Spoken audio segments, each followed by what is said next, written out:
Are pleased to welcome you tonight to the Theology of Bohemian Rhapsody. We really appreciate that you joined us. I am not going to talk because nobody is here to listen to me, but I am going to open us in prayer. So very quickly, if you would join me, in the name of the Father, Son, Holy Spirit, Amen. Come, Holy Spirit. Holy Spirit. Thank you for opening our hearts and our minds to accepting your invitation to hear this evening's presentation. Guide us as we listen to Chris. Guide him as he inspires us to change the lens in which we are looking at our culture and looking at everything that's in our life. We know that you created us for good, and therefore, with the appropriate lens, we can see the good in every creation. In your name we pray, amen. Amen. Amen. Father, Son, Holy Spirit, amen. So I'm not even going to give you a bio of Chris because he has it as part of his presentation. So I'm just going to turn it right over to Chris. All right. Yeah. Any questions on anything that is Mark? I'll be calling on him all night tonight. The reason why we're meeting at Hops Haven is because you will be needing alcohol for tonight. Just joking. It shouldn't be that painful. Okay. Well, welcome. I went around before and I was introducing myself to some people, and many of you were at the women's conference that I was at recently over at one of the colleges, Lakeland College. So thank you for coming back, and thank you for bringing your husbands with you, which is really cool. The reason why we're at a bar is if you don't, and I wanted to get this across, is that so many people that don't normally go to church are going to be very tentative to go into a church hall and hear a talk on Jesus and the theology of the body, and maybe Bohemian Rhapsody will wrap them in. But if you put a beer in their hand, and maybe, and I will not feel offended if anybody drains their beer, needs another glass of wine or a mixed drink. You can go out, you can come in and out as you wish. I don't really care. Okay, it's not going to bother me, even though I do have ADHD. It will just totally bother me. Like I said, my name is Chris McGalloway. I am from Fond du Lac, Wisconsin. I have been married for 29 years to my wife, Catherine. We have 4 children, all of which are out of the house. We are official empty nesters. There is a God. Okay. I've been in education for 29 years. So 27 of the years I was teaching in Lamira and over at St. Mary Springs, teaching theology. And then I dabble a couple days a week. But right now I've been doing some writing and some speaking on the side. In 2015, I started taking classes on John Paul II's Theology of the Body. I've been going out to Pennsylvania and taking week-long courses out there. I took 10 of them so far.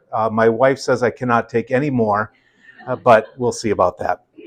So what is the theology of the body? And Pope John Paul II, during his pontificate, he had Wednesday audiences where he shared some of the answers to the deepest questions that we should be asking ourselves. And that is, who am I?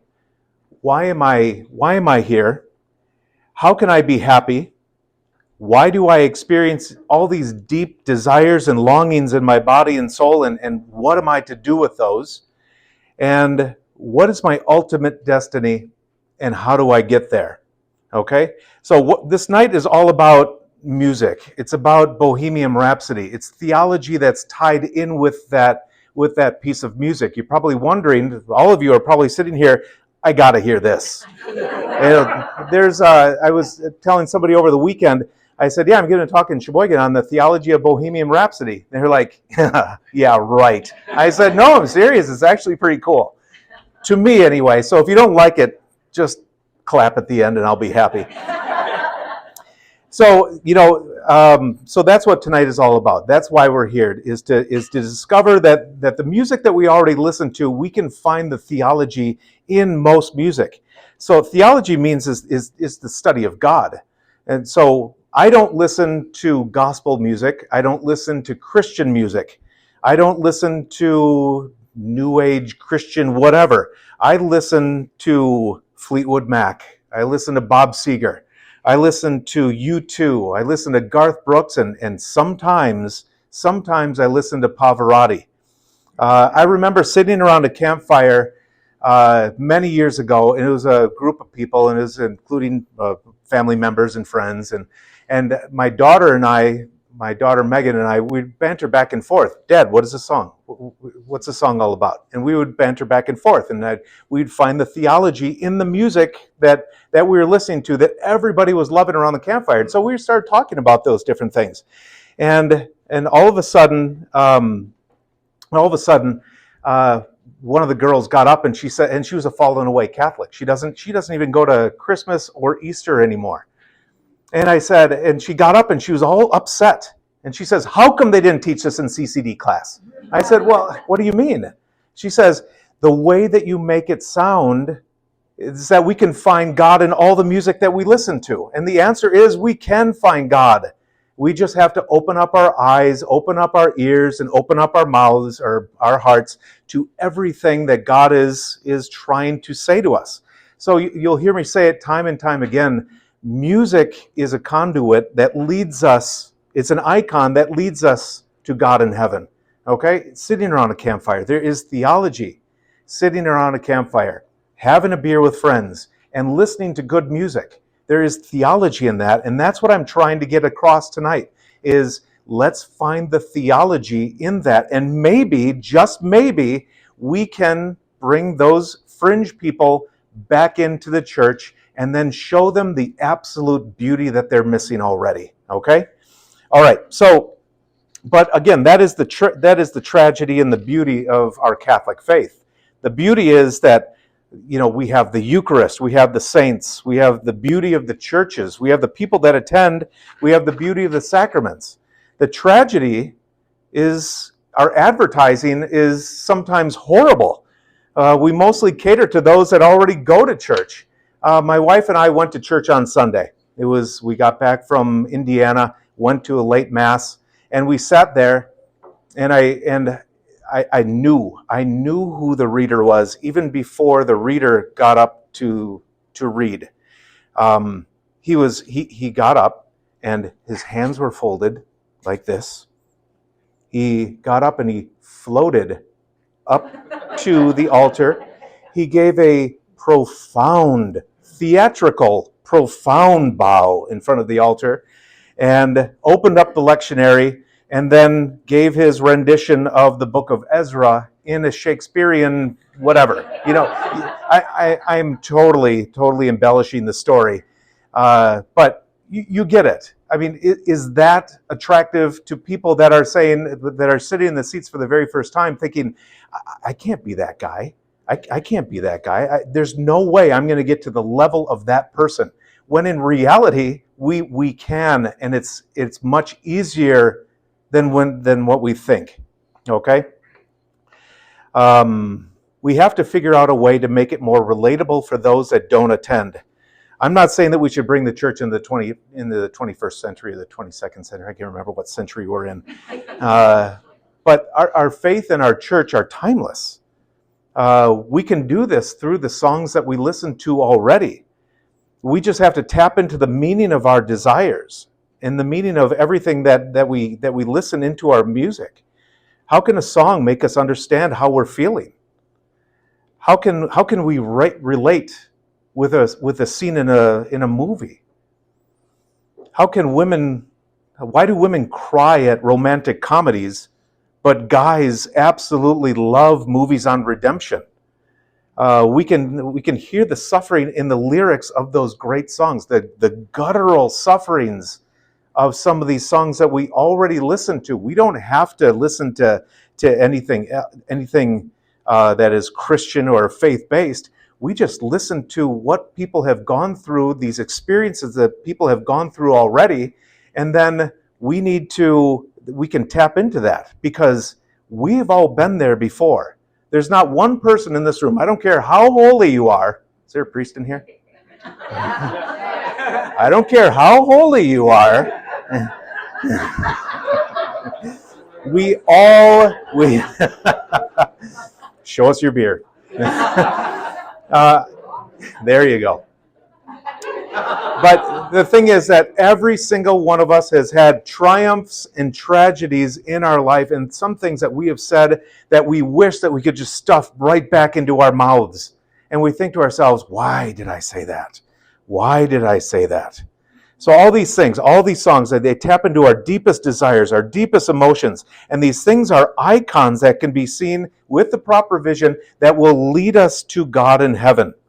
But we have to allow God to catch up. The meaning of that is this. God is constantly chasing us. I mean, I may be preaching to the choir on this, but God is constantly chasing us. All we have to do is stop and allow him to catch up to us because we're constantly running away. Okay? And I'll touch on that in a little bit.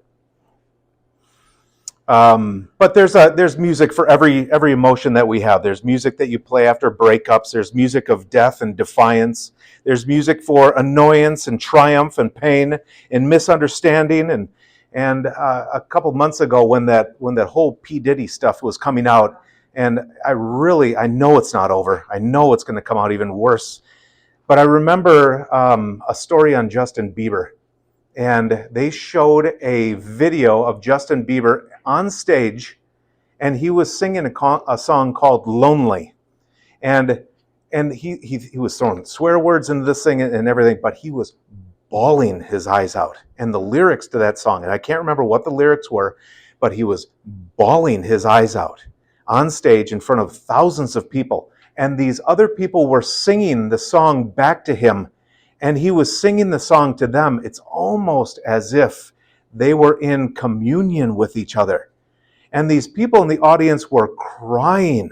They were showing the emotion because some of them maybe have gone through the same things that Justin Bieber could have been singing about. I don't know what he was singing about, but it was very, very emotional for him. So tonight we're going to be talking about the echoes of that original existence. The echoes of the pre-fall. Usually when we think about Genesis chapters, the early parts of Genesis, we think of, okay, it's the fall, and then let's move on from there. We'll get into Exodus and Leviticus and everything else that goes along with that, all the way to the end. All the good stuff starts with the fall. Well, the theology of the body starts on Genesis chapters 1 and 2, and it shows us what we were like before the fall. And if you're not into the theology of the body, please dive into the theology of the body. Dive into it with both feet. Husbands, you want to do something great for your wives? Take a week off and go out to one of the courses, Theology of the Body 1. I guarantee you will not look at each other the same after that. It changed my life. Absolutely changed my life. But we're talking about what we're talking about tonight is pre-fall. My goal tonight is not a theology lesson by any means. My goal is to help us understand a little bit about ourselves so we can put a finger on those experiences that we all have, every single one of us. We have experiences every single day of our life, whether they're good experiences or bad experiences, okay?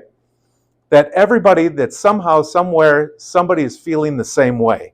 So when you're thinking about the beginning of Genesis, we all think about original, but there's 3 other originals that happened before original sin. Okay? We talk about the original solitude, which we're going to be talking about tonight. We talk about original nakedness and original unity. In Genesis 2:18 through 20, it says, "It is not good for man to be alone. I will make a suitable helper for him." Man names all the animals but can't find what he's looking for. We find that to be like an insignificant part of the Bible, but it's actually a very interesting part of the Bible and something that we need to have, something that we need to study a little bit more. It's in that solitude where man feels that nobody understands what he's going through. He's naming all the animals. I can't find anybody for me.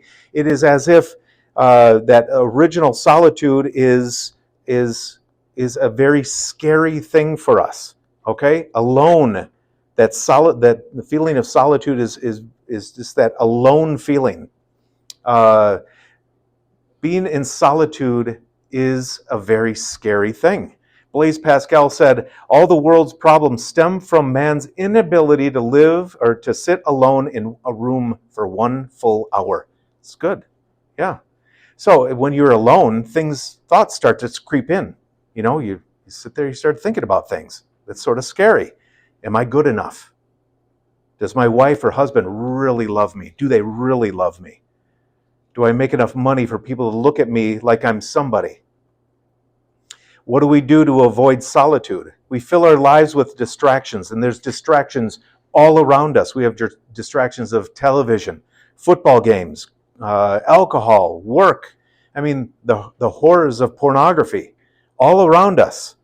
There's no bigger distraction than our cell phones, though. Okay, I remember my youngest daughter introducing me to TikTok. I'm like, oh, great, TikTok. What is this all about? And my wife says, hey, let's go out and watch the sunset. I said, sure. We sat out, we watched the sunset. And all of a sudden, when I realized that the sun was set down, it was 45 minutes after the sunset, and I'm still scrolling. I look around, I'm like, where did the time go? It was like really weird. It's really weird, okay? But there's a short video that I want to play that drives this point home. Maybe.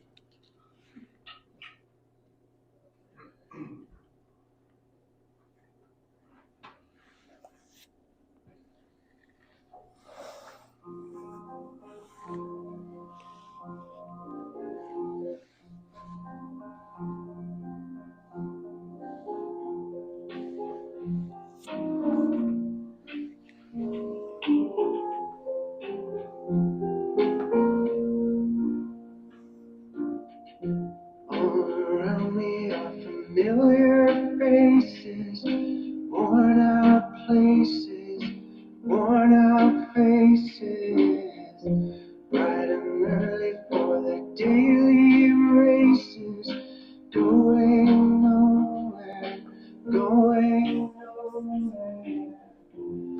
The tears are filling up their glasses, no expression. No expression. Hide my head, I wanna drown my sorrow. No tomorrow, no tomorrow. And I find it kind of funny, I find it kind of sad. Dreams in which I'm dying are the best I've ever had. Find it hard to tell you, find it hard to take. When people run in circles, it's a very, very bad world.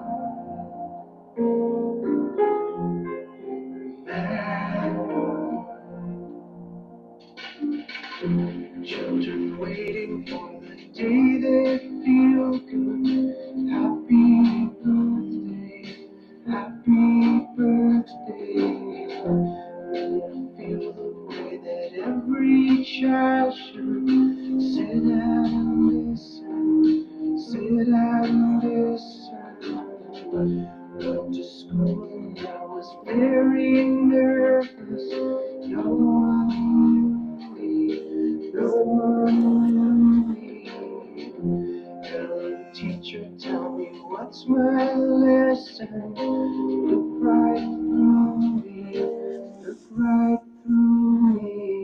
And I find it kind of funny, I find it kind of sad. Dreams of which I'm dying are the best I've ever had. I find it hard to tell you, I find it hard to take. People run in circles, it's a very, very bad world. Bad world. Bad world.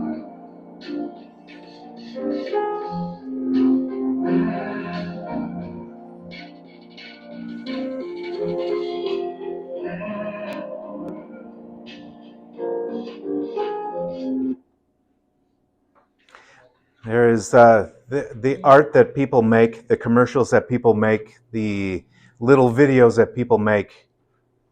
They drive home points. And that one, when I first saw it, I'm like, whoa, that drove home a point. So in order to find true solitude in our lives, we need to put down our cell phones, put them in a different room at some point or another, have a break for them for at least an hour every day. In chapter 2, Adam was given the task of naming all the animals. Like I said, who cares? It seems insignificant. He couldn't find what he was looking for. We call that, John Paul II says that God was stretching Adam's heart at that point. He was stretching Adam's heart. Why was he stretching Adam's heart? So he could have the capacity to love God more. Okay? Think about all the different things that God stretches our hearts for in our lives today. Simple things like a Christmas present. We just finished with Christmas. I'm sure that you are around little kids during Christmas. So think about this. You have Christmas presents piling up around the tree. Constantly, kids are asking one question. When can I open it?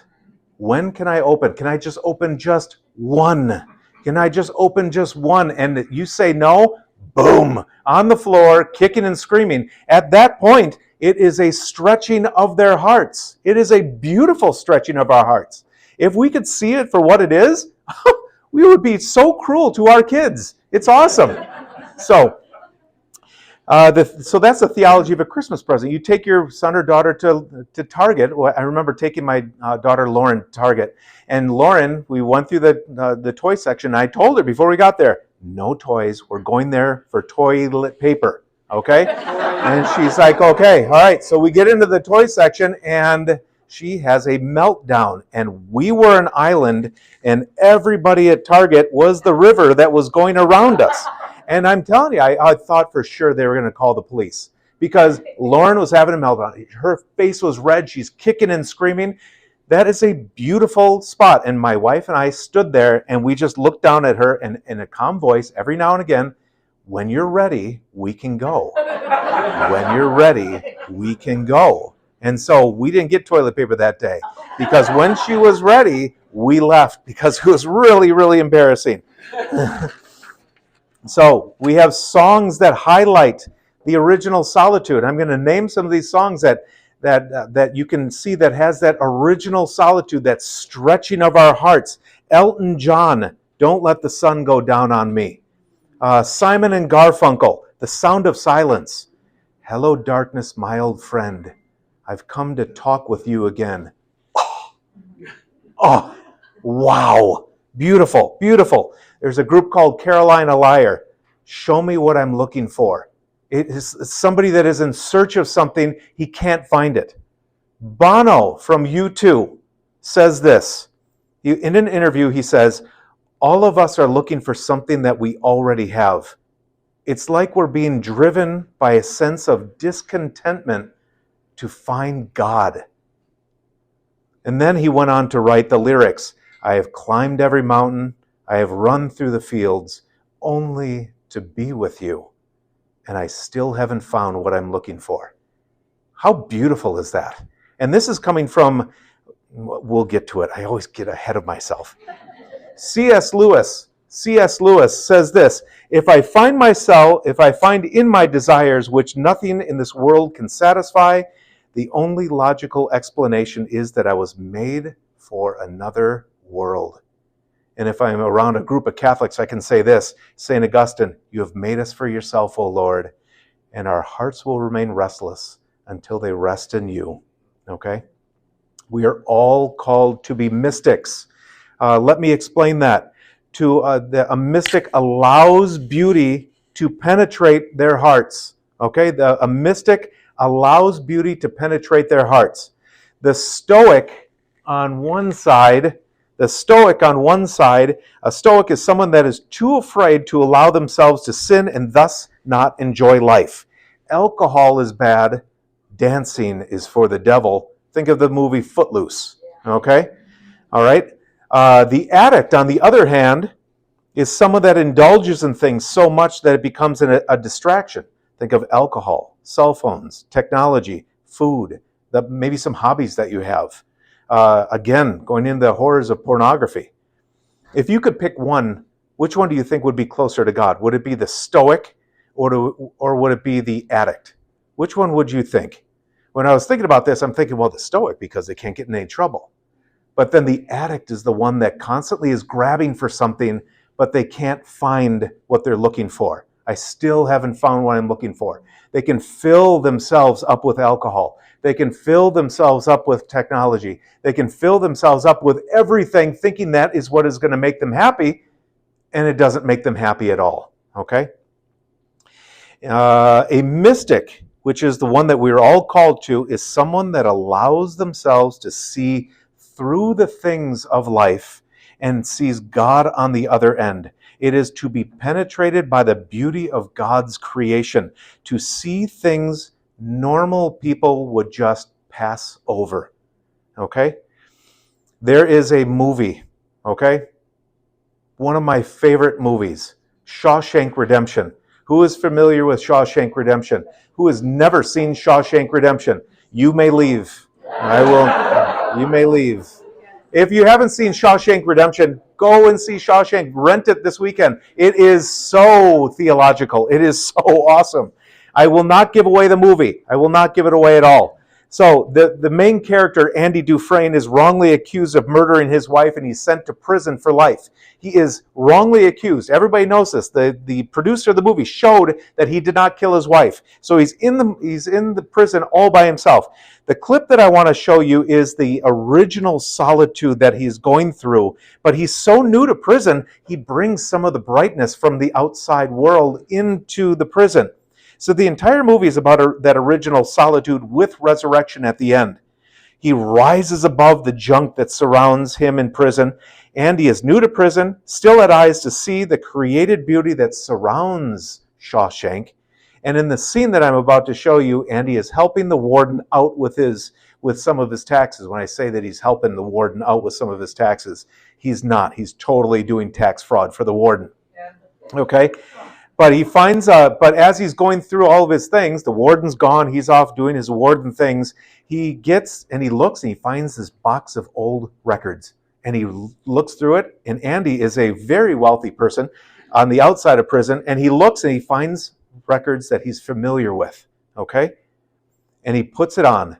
He puts it on the record player, and then he turns on the music so it's blaring all over Shawshank Prison. It's awesome. The thing that I want you to focus on, don't do that. Come on, sugar. You can do it. Come on.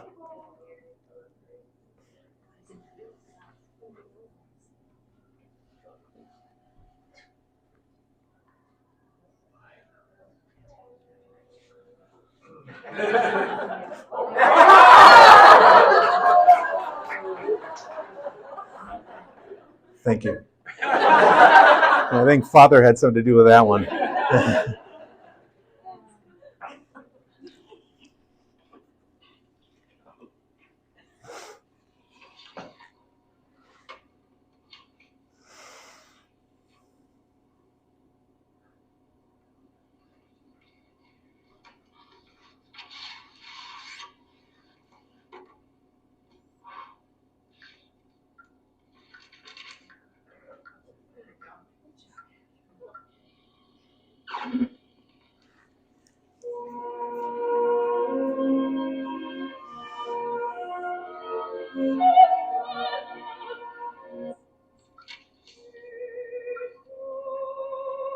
Andy, do you hear that?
I have no idea to this day what those two Italian ladies were singing about. Truth is, I don't want to know. Some things are best left unsaid. I like to think they were singing about something so beautiful it can't be expressed in words, and makes your heart ache because of it. I tell you, those voices soared, higher and farther than anybody in a great place dares to dream. It was like some beautiful bird flapped into our drab little cage and made those walls dissolve away. And for the briefest of moments, every last man at Shawshank felt free. It pissed the warden off something awful. Open the door. Open it up! Dufresne, open this door! Turn that off!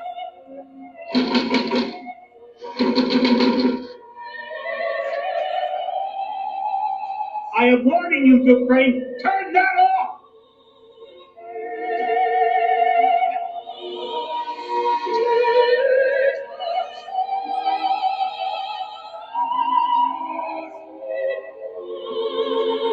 Dufresne! You're mine now.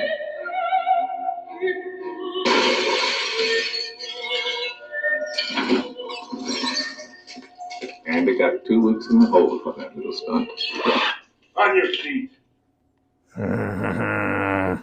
Shame on you for not knowing Shawshank Redemption. The line that says, I don't know what those two ladies were singing, but every last man at Shawshank felt free. Every man during that clip, with the exception of the guards and the warden, were mystified, had the beauty penetrate their hearts, and they allowed the music to penetrate them. That's what the mystic thinks. The mystic allows things to happen. We don't run and grab God and shake him and say, mystify me. No. We open up, we put ourselves on the cross, do we not? We put ourselves on the cross and allow him to pour himself into us. That is the purpose. Okay? So tonight, listen to God with friends. Tonight is a great time to sit around with some friends with a drink in your hand and listen to a talk. That can be a mystical moment for many of us. We give thanks for those different things. We give thanks for the beer and the whiskey and the food that we've had. Okay? So according to the Theology of the Body, original solitude is that unique state of human self-awareness and self-discovery before God and the rest of creation. Man and woman are the pinnacle of God's creation. We are made in his image and in his likeness. We are made different from the animals. My dog and I can sit out and we can watch the sunset together. My dog can seemingly enjoy the sunset, but my dog doesn't ponder on the deeper theological truths of that sunset. We need to understand that we are made by God and we are made for God. The things that we want, the desires that we have are given to us by God, and we should make every attempt to enjoy them. These wants and desires will not be satisfied on earth. No amount of social media, like I said before, no amount of social media will fill that loneliness that we have. No amount of alcohol will fill that loneliness that we have. That loneliness should drive us. Our loneliness, that solitude in our life, should drive us to authentic relationships and purpose with God himself. And we should see that in others for them to be an icon that brings us to heaven. Okay? I'm not showing this entire thing, just to let you know. And half of me hopes the video doesn't work. Okay? But this is some guy that has something that has penetrated his heart. Maybe you've seen it before. Again, I'm not showing the whole thing, no matter how much you beg.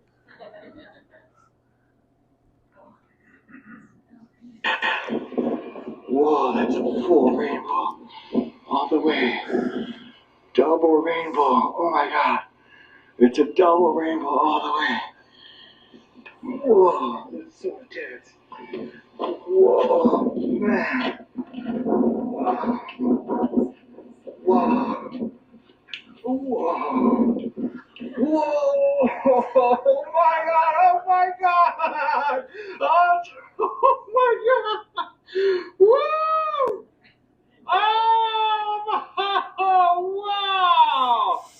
Woo! Yeah! Oh,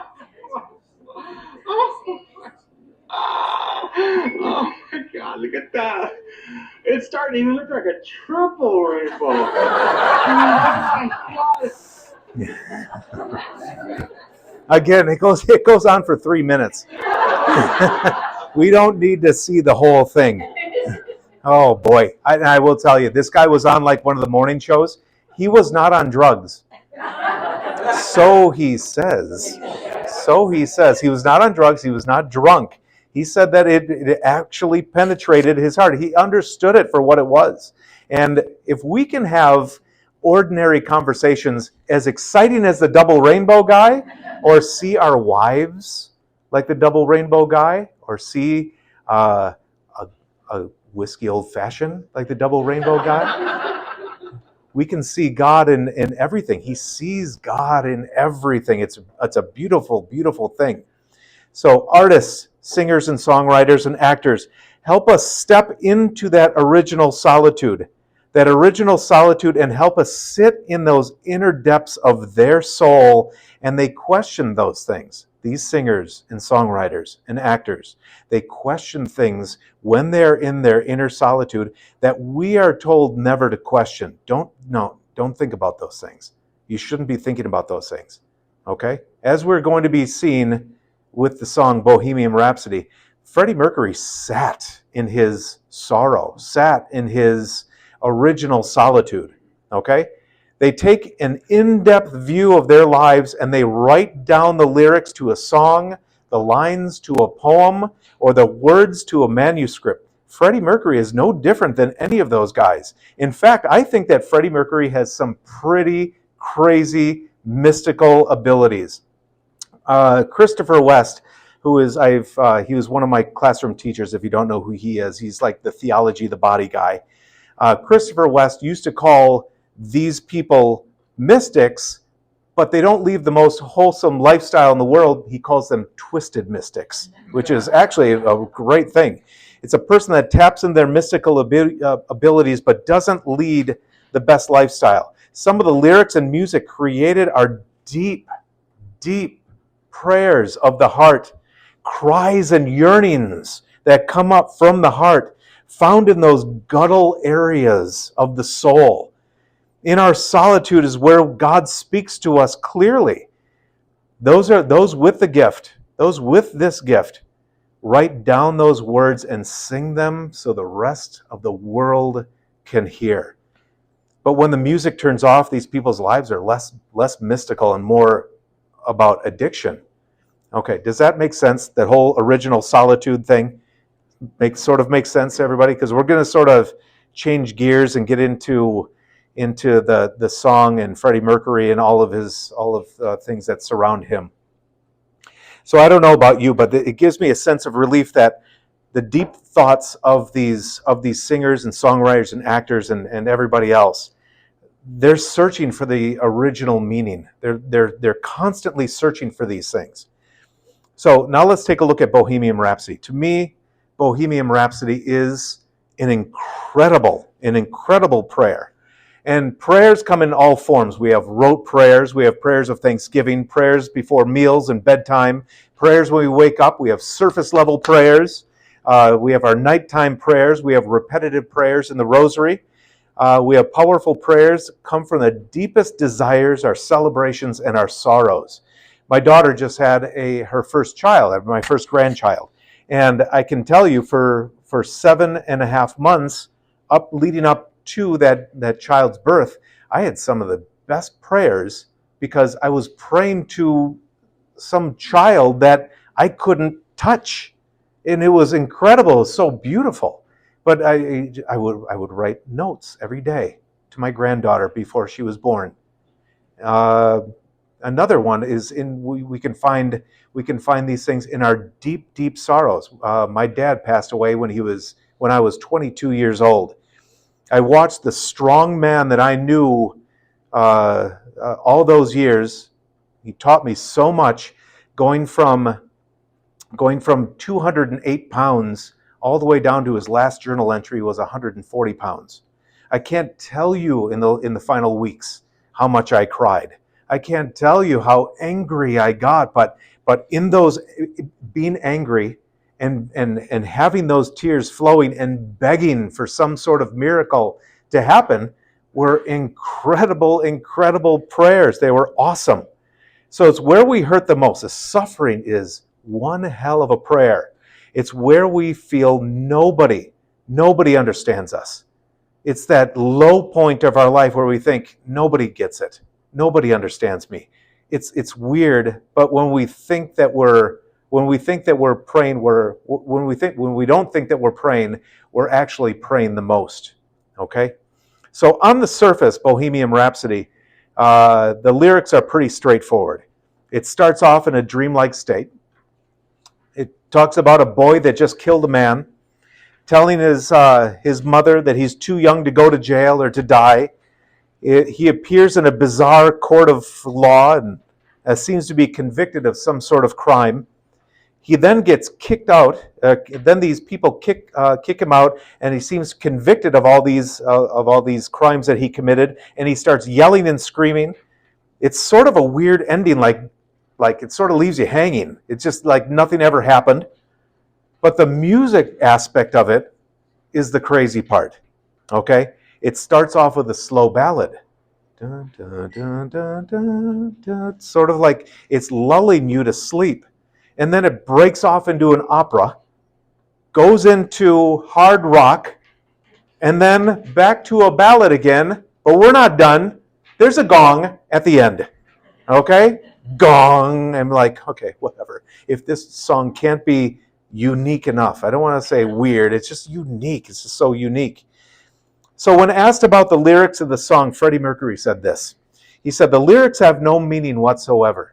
It's simply random rhyming nonsense. He called it a joke. According to Billboard magazine, it turned out to be one of the 5 greatest songs of all time. It was released in 1979 or 75 on Halloween Day. Streaming sales, 1.6 billion streams on Spotify alone. It was certified 8 times platinum in the US. In 2018, it became the most streamed song of the 20th century. It's the first pre-1990 song to reach 1 billion views on YouTube. Chart performances. In the UK, upon its inception, 1975, it went to number 1. It reached number 1 again in 1991. Anybody know why? It wasn't the movie. That was in 2018. Freddie Mercury passed away in 1991. We'll get to Wayne's World. And then it originally peaked at number 9 on U.S. Billboard's Hot 100 in 1976 in the United States. Notable films: Bohemian Rhapsody in 2018. It's been in numerous movies, TV shows, commercials, and other media. It reached number 2 in 1992 because of this little ditty. You asked for it. I had to watch it. Now you have to watch it.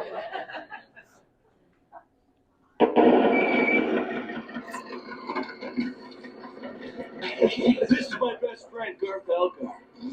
Hi. I think we'll go with a little Bohemian Rhapsody, gentlemen. Good call.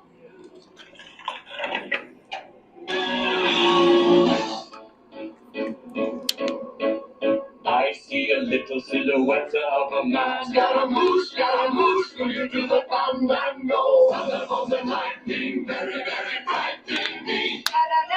Galileo, Figaro. I'm just a poor boy, nobody loves me. He's just a poor boy from a poor family, sparing his life from this monstrosity. Whoa, Bill.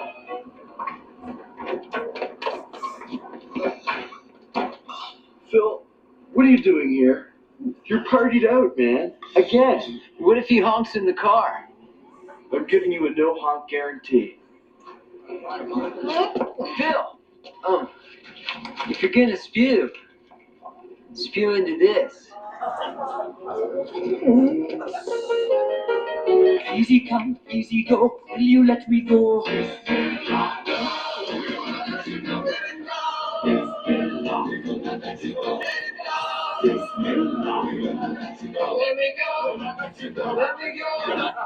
That's enough of that.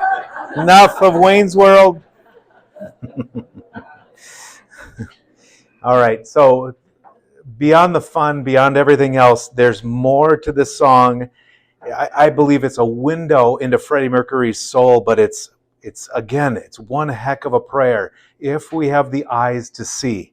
Okay, so about Freddie Mercury, before we get into the song, if you watch the movie, if you know anything about Freddie Mercury struggled with same-sex attraction.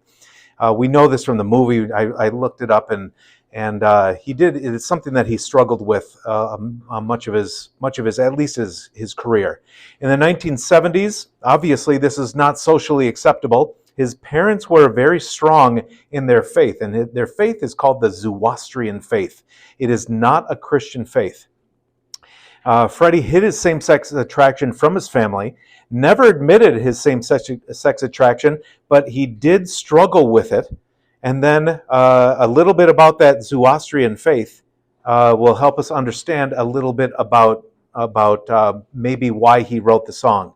So again, this is not a Christian faith, but it's very, very similar to it. They worshiped the Lord and Creator. They emphasized the struggle between good and evil.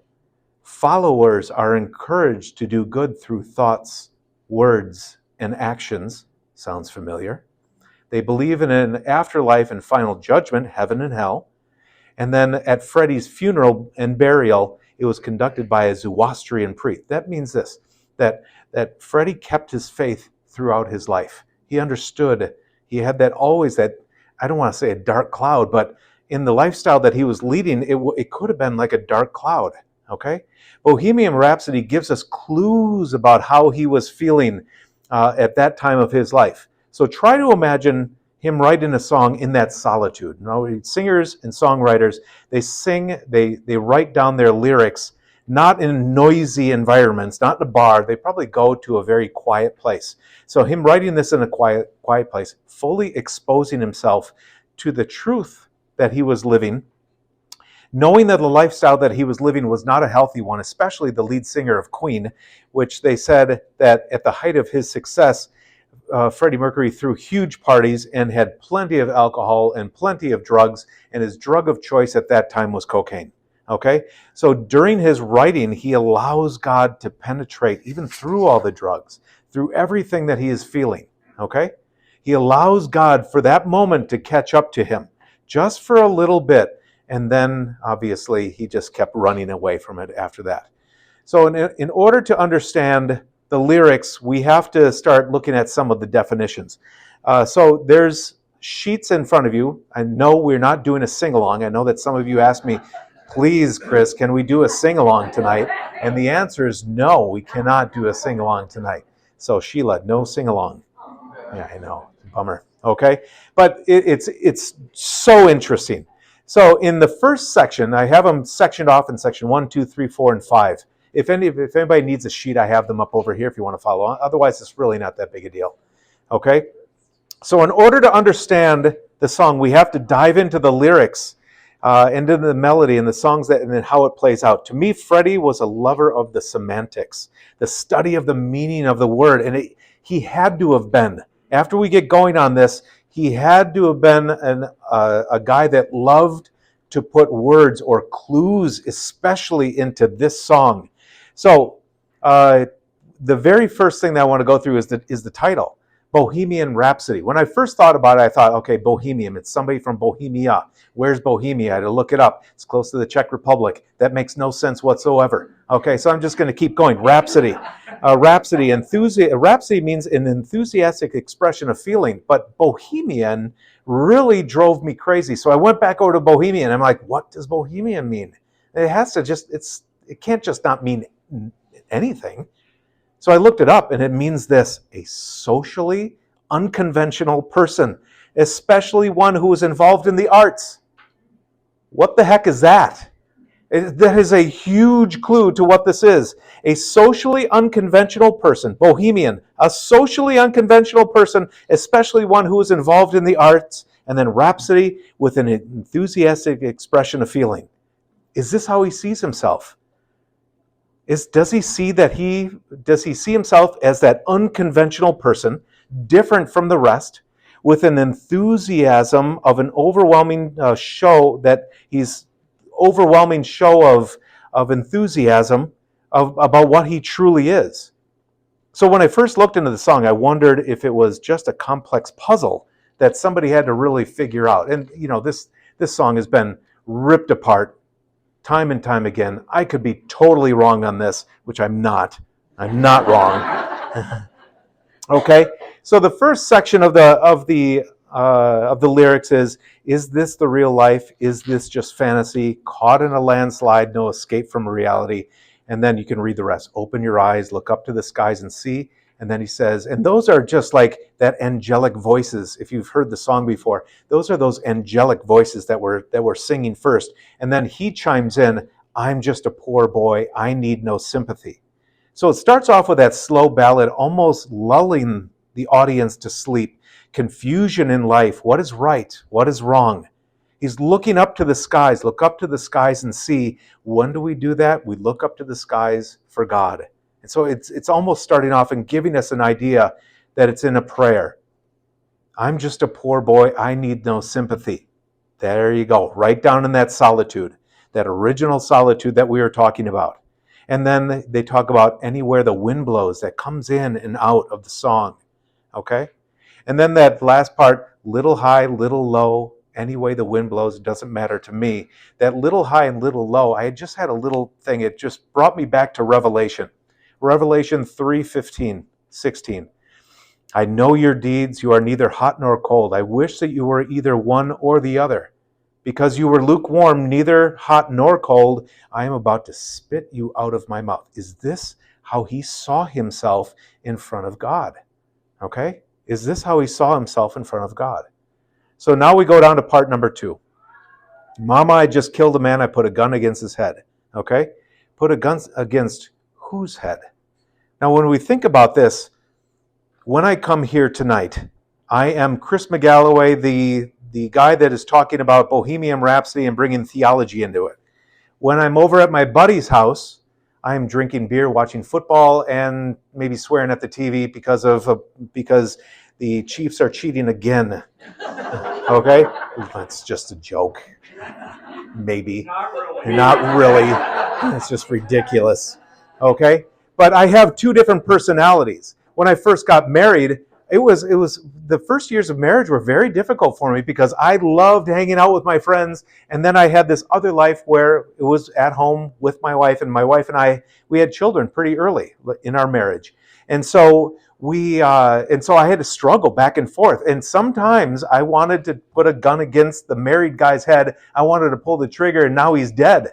Okay? So at this point, I look at it as I just killed a man. Which man did he kill? When he has this lead singer for Queen, or his family with his mom and dad in that Zoroastrian faith that is very strict. Which one is he trying to kill? As the song goes on, you almost know what's going on. Okay? So you have those 2 different personalities going back and forth. And then all of a sudden you hear that anyway the wind blows. It just keeps going on from there. It's almost haunting.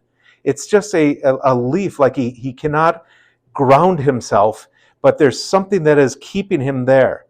Whenever we hear the word mama or mother or anything with feminine aspects to it, we always think of Mother Mary. Catholics always should go back to Mother Mary when we're thinking about that. It's a nurturing mother, someone to turn to in our suffering. So he's constantly calling on his mama, mama, mama. Again, he is not Catholic. He's not even Christian. I don't even know if he knows about Mother Mary, but she's always there, is she not? She's always around us. She's always calling us back and leading us over to her son. Every now and again in the song, you hear that any way the wind blows. It's almost haunting. What is that? Is that his conscience? Is that God talking to him? Guardian angels. But he has it in his mind, I don't want to die. Sometimes wish I'd never been born at all. Kaboom. The bombshell right there. The part in the song where he thinks that his life is worthless. This is the solitude, the guttural moment in his life, that guttural part where he's thinking, it's better if I didn't exist. Okay? Section 3, interesting. Change of genre, change of musical genre. We have the opera coming in. Dun, dun, dun, dun, dun. And it says, I see a little silhouette of a man. Scaramouche, Scaramouche, will you do the fandango? Little silhouette, small outline of a solid figure. It's almost as if he wants to be in the background. He's insecure. He doesn't want anybody to know who it is or who he is. He's trying to hide.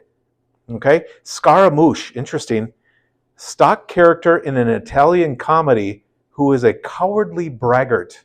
Okay? Someone who boasts about his achievements and possessions. Think about what Freddie Mercury was at that point. Had everything. He had a huge house. He had everything that he ever could imagine. Okay? But the last line in that, but is easily beaten and frightened. It's a cowardly braggart who is easily beaten and frightened in there. That's his other personality.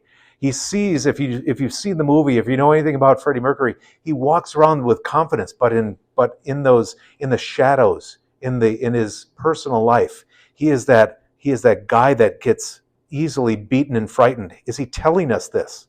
Thunderbolt and lightning, very, very frightening me. Galileo, Magnifico, or Figaro, and then Magnifico. At this point, if you think about it, God enters the room. God enters the room in Exodus 19, 16 through 19. It talks about in the morning of the third day, thunder and lightning with a thick cloud. Anytime God shows up, there's thunder and lightning in the Old Testament. So Galileo, astronomer, where are the stars? We look up. He's looking up to the heavens. And then Magnifico, God enters the room. Wow, how magnificent is this? And then he goes up, and he's on what I consider he is on trial at this point, and he is saying, I'm just a poor boy, nobody loves me. And then the choir comes in for his defense. He's just a poor boy from a poor family. Spare him his life of this monstrosity. He actually puts himself on trial. He's just a poor boy, nobody loves him. It's solitude. But then we go down to that monstrosity word, okay? Something, the monstrosity, when I thought about it, is something big. But monstrosity means something so hideous that you can hardly stand to look at it. What was in his life that was so hideous that it was so hard to look at it? Easy come, easy go. Will you let me go? Bismillah. Bismillah means in the name of Allah, we will not let you go. Let him go. Bismillah. No, we will not let you go. It's a fighting good against evil. You can hear it in their voices going back and forth. Let him go. Let him go. Bismillah. In the name of Allah. In the name of Allah. Allah, Lord, King, Father, Creator. It's that huge back and forth. Demons and angels fighting back and forth for this one soul. And then he cries for his mother. Freddie wasn't a Catholic, not even Christian, but he cries out for his mother for help. When we see this, he says, when he says this, it's almost as if to say, what I have done is so incredibly horrible. There is no redemption for me. There is no resurrection for me. What I have done is horrible, horrible. And it says, Mamma mia, mamma mia, mamma mia, let me go, as if to say, just let me go. You don't want me to go with you. It's horrible what he is putting himself through. It is absolutely horrible. And I don't want to face you. I'm too embarrassed. And then we have Beelzebub, which we know is the devil. So you're saying that the devil, Satan himself has said, this little devil's for you, young man. Okay? And then we get into a different genre, the hard rock part of it. Okay? The hard rock part of it is that noise. There's a change in genre. Peter Crave, one of my favorite authors, says this about noise. He argues that the constant noise can distract us from deep thought, prayer, and a connection with God. It distracts us from our solitude. The noise is a tool of evil, Crave says, suggests that evil forces use noises to help keep us from hearing that still, small voice of God. Okay, then he goes in, so you think you can stone me and spit in my eye. Okay, so in the Old Testament, in stoning, it was a violation of the law. People that were stoned were seducing others into idolatry, antisocial crimes, disrespecting parents, wayward and defiant sons, preaching or practicing a different religion. Okay, and then we get into, so you think you can love me and leave me to die. So you think you can love me and leave me to die. So we have the spit in my eye part, where Jesus in the Old Testament spit mud and then rubbed it in their eyes to cure from blindness. So what do you have putting that all together? So you think you can stone me and spit in my eyes is, so you think you can kill me and then redeem me. So you think you can love me and leave me to die. We can think of that as, so you think you can love me and then you can kill me. And then it goes on for the rest of it, and he says, forget it, I'm out of here. And then section number 5 says, nothing really matters, anyone can see. Nothing really matters to me. And then any way the wind blows, again, any way the wind blows, and then the song ends. So it goes back to that ballad. It settles down to the monotony of the life that he is leading, as if nothing ever got resolved. But he still sees himself being pushed around by the wind, that he's not on solid ground. And that gong at the end, a gong in ancient times was hit to keep evil spirits away. Okay? So he's like, whoa, dong, trying to keep everything away from him. Okay? So we're gonna watch the 1970 version of Bohemian Rhapsody. Thank goodness no little children are here, because they're wearing horrible outfits. So, anyway.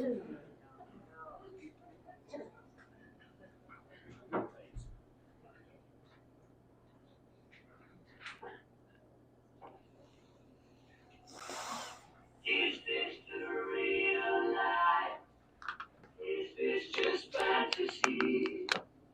Caught in a landslide, no escape from reality.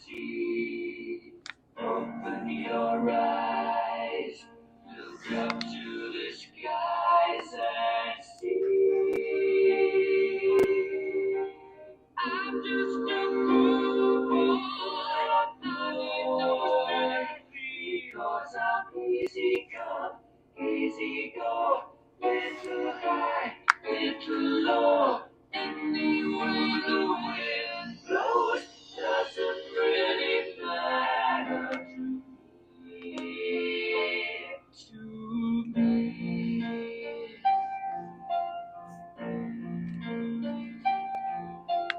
Mama just killed a man, put a gun against his head, pulled my trigger, now he's dead. Mama, life had just begun, but now I'm gonna throw it all away. Mama,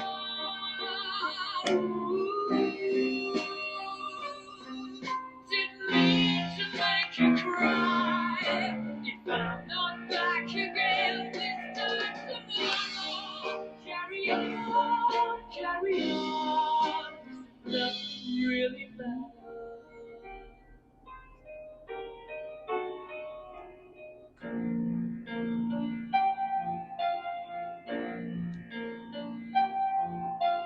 Too late, my time is come. Sent shivers down my spine, body's aching all the time. Goodbye, everybody, I've got to go. Gotta leave you all behind and fade.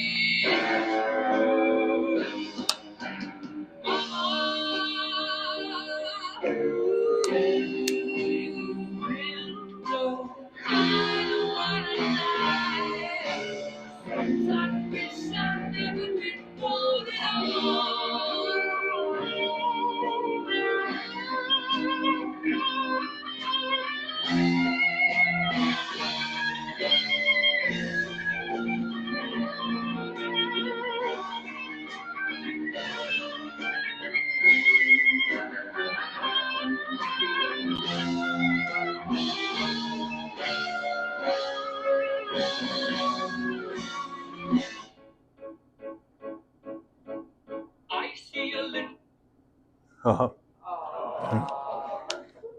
Silhouette of a man. Scaramouche, will you do the fandango? Thunderbolt and lightning, very, very frightening me.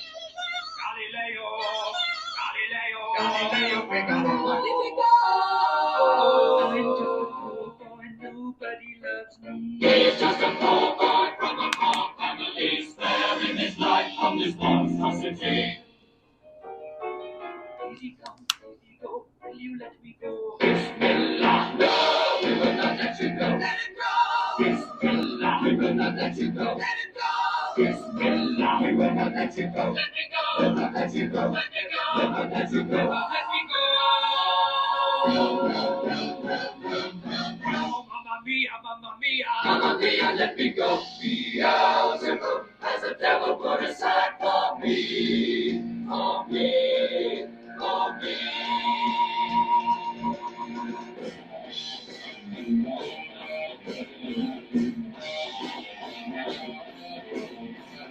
So you think you can stop me and split my eyes? So you think you can love me and leave me to die? Oh, baby, you do this to me, baby. Just cut it out, just cut it right out.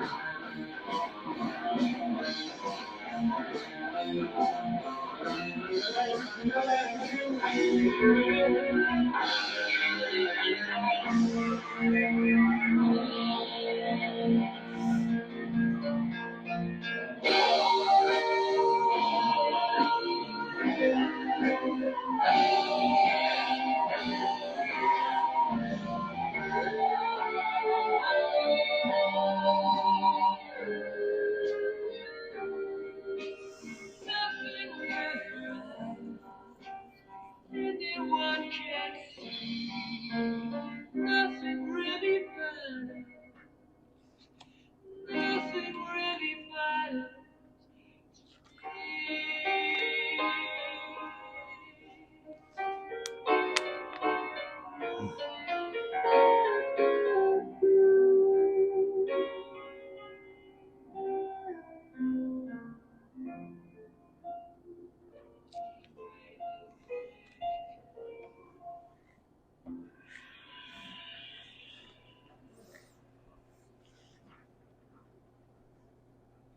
So again, Freddie Mercury was asked about what the song means, and the lyrics have no meaning whatsoever. It's simply random rhyming nonsense. He called it a joke. With the proper eyes to see, Freddie allows us to see into his original solitude.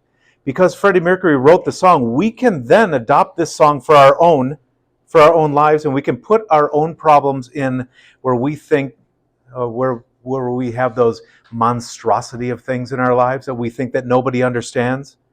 Whether it may not be drug use or homosexuality, but it could be problems with lying to our spouse. It could be problems with our spending habits.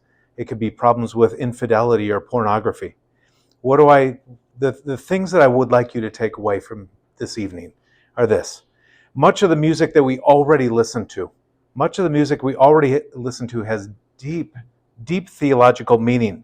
It's inevitable because we all come from the same creator that gives us clues through movies and music and art.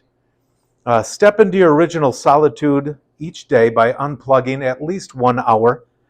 God has given us clues all around us that point to Him, whether it's out in nature, whether it's with our family, or whether it's a grandchild that's giggling, and it just makes you just swell up inside. Those poets, those authors, those creators write down their lyrics from their solitude, and they allow themselves to experience that in their own daily life. They pick up their pens and they write incredible lyrics. They paint beautiful pictures. They write awesome stories. We need to get the courage to turn off our television and our phones and put everything down and just listen. So thank you for being here tonight, and thank you for coming out. It really, really means a lot to me. We need to, on your way out, make sure you thank your bartender at Hops Haven. They gave us this room for free because they said a bunch of people were coming, I think so. So they said, what if only 3 people showed up? That would be really weird. But stick around after. I'd like to hear your thoughts on the presentation. My goal when I was teaching is always to have the kids get so excited about their faith that they go home and sit around the dinner table and tell their parents what they learned in religion class that day. So I'm hoping that there are some of you here tonight that see the Catholic faith differently than you did just an hour ago. I do these presentations for free for the church. So there's on the tables, there's free will offering boxes.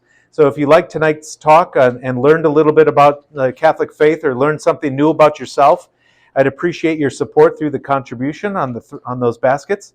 On the back side of the card, there's a Venmo thing too, and I think I have PayPal too if you're interested in that. But stick around after, have another beer, and then I'd like to talk to you about what you liked about it or what didn't you like about it. Mark Hutter, you can leave immediately. All right, thank you for coming. I appreciate it. Thanks.